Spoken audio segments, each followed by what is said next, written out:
Une belle journée se préparait, nous partions naviguer, un temps idéal, un beau soleil, une belle chaleur, la mer magnifique.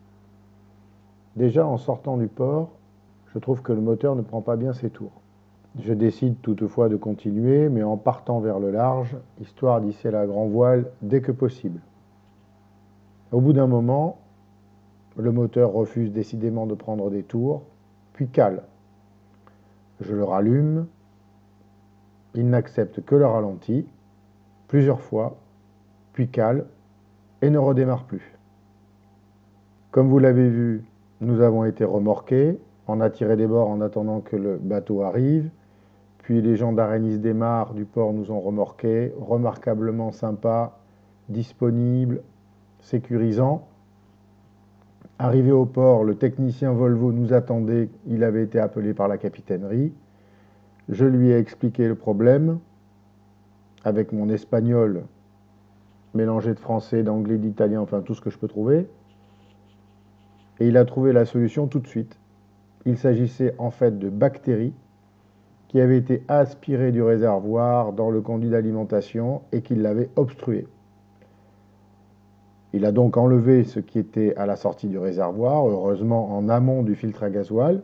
Puis nous avons changé le filtre à gasoil et fait un choc avec un produit antibactérien, histoire de pouvoir continuer et de remettre le plein pour supprimer l'oxygène. Vous allez voir ensuite de la vidéo la réparation que nous avons fait au mois de novembre. Un peu complexe, un peu long, un peu pénible, mais franchement indispensable. Et désormais, je traiterai chaque plein que je ferai.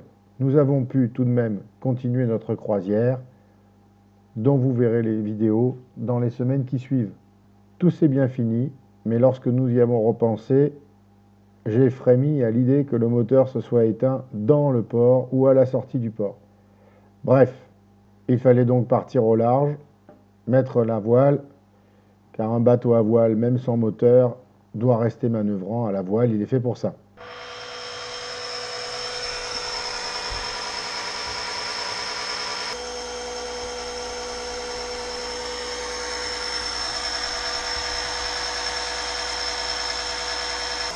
Troisième bidon, parce qu'évidemment quand ça arrive, il y a 150 litres dans le réservoir. Bah oui, Évidemment on a le plein. Quatrième bidon. Bon, la pompe elle est super, mais effectivement c'est long. On va dévisser la plaque pour accéder à l'intérieur du réservoir.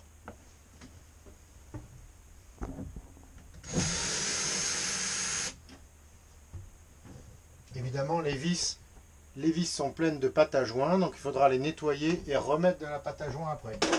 En espérant que ce soit étanche au final.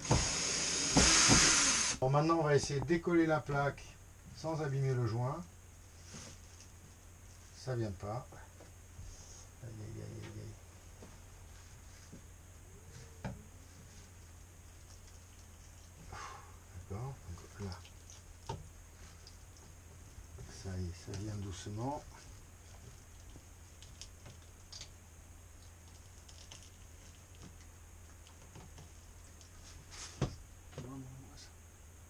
C'est qu'après, il faut que ce soit joint, il faut que ce soit étanche quand on va le remettre.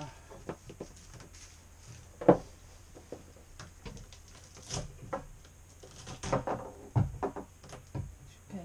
Voilà. Et voilà la jauge. Super.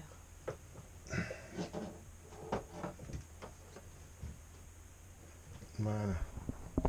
Voilà la jauge. Et maintenant, Le réservoir. est-ce que je peux avoir le projecteur, s'il te plaît, pour voir comment c'est dedans? Tiens, je vais allumer exprès.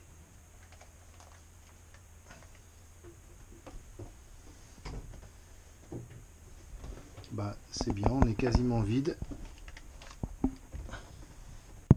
Oui, aïe, aïe. Alors, je sais pas si vous voyez au fond. Là, voilà. Je sais pas, je pense pas qu'il y en ait sur les parois. Mais par contre... Ah si, il y en a sur les parois. Si. D'après ce qu'il nous a dit, d'abord ça part sur les parois et après ça descend. Et après ça va dans le fond. Donc vous voyez cette espèce de confiture dégueulasse là. Ouais. Bon. Eh bien au boulot. Parce que ça il faut l'aspirer. Nettoyer à l'acétone. C'est ce qu'on nous a dit. Enfin là, commence l'emmerdant. À tout à l'heure. Venez au bord de la mer faire du bateau. Respirer l'air vivifiant de la mer. Ah, on est bien, hein? On est mieux qu'en ville. On est mieux qu'en ville. Maintenant, on va nettoyer les vis. Avant de refermer le réservoir, on va nettoyer les vis. On les a fait tremper un peu dans l'acétone. On va les frotter avec la brosse métallique. On va les sécher, puisqu'après il y aura de la pâte à joint. Bon voilà, la plaque est remise. Oui, je sais, c'est dégueulasse. Mais la première des choses, c'est qu'il faut que ce soit étanche. Alors on va laisser sécher. Ensuite on resserrera. Hein, j'ai mis, alors à l'intérieur je ne vais pas filmer parce que c'était un peu compliqué, sous les vis, au niveau des trous, à l'extérieur on met une bande de pâte à joint d'environ un demi ou 1 cm d'épaisseur, à l'extérieur, et à l'intérieur des trous de vis, mais pas sur les trous de vis, on met moitié moins d'épaisseur, et on fait tout le tour comme ça. Quand on visse en étoile. Ensuite, ici, ici, et on plaque un peu la plaque jusqu'à ce que ça dégueule d'environ 1 cm.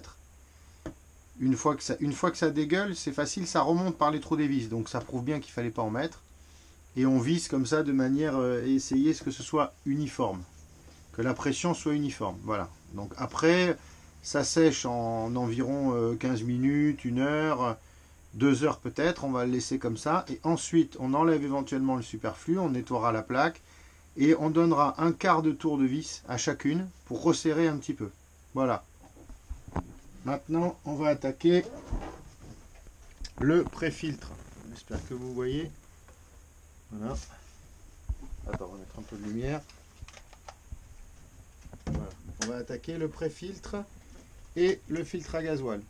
Voilà, on les change parce qu'évidemment, quand le moteur démarre, il est sous pression. Quand le moteur s'arrête, hop, ça refoule dans le réservoir. Donc si là-dedans, il y a, on m'a dit, pratiquement un demi-litre de gasoil, mais de gasoil contaminé. Donc le gasoil contaminé qui va dans le moteur, il brûle, on s'en fiche. En revanche, le gasoil en surplus qui repart dans le réservoir risque de recontaminer tout ce qu'on va y mettre. Donc on change en bas pré-filtre et ici filtre à gasoil. Allez, c'est parti.